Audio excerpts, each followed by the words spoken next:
Part 2. Okay, let's not waste time. To recap, here are buildings that pushed Toronto forward artistically and culturally over the past 100 years. This version, 1970s to 2010s.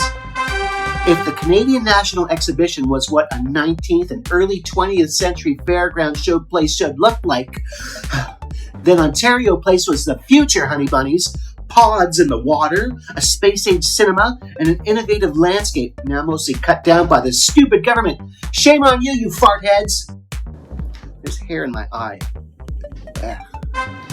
At a point when Toronto was throwing up towers in all corners of the downtown core, here was a skyscraper lying centrally on its side, with intimate courtyards and pokey lanes that, with its enormous windows, harken back to 19th century warehouses of the era.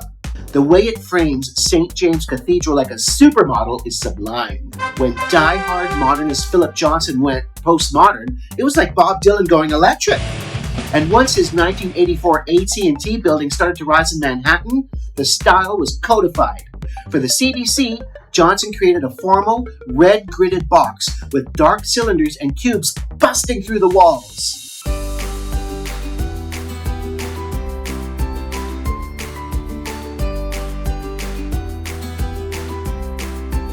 Despite being a checkerboard box, Will Alsop was an outside-the-box thinker. And since he passed in 2018, the world will no longer be gifted with any more of his playful, exuberant buildings. When the flying tabletop opened, it showed the world that Toronto was still willing to take chances, just as it did with New City Hall 40 years earlier. Tucked away on an unassuming part of Richmond St, this composition of solids and voids has a 60-40 split of solid walls to windows, which is completely at odds with current and stupid all-glass thinking. If this building has a vaguely Nordic look to it, that's because the Norwegians have been designing this way for decades. It's the right thing to do in our snowy climate. And yes, I have a list of runners-up as long as my arm. There's my arm there.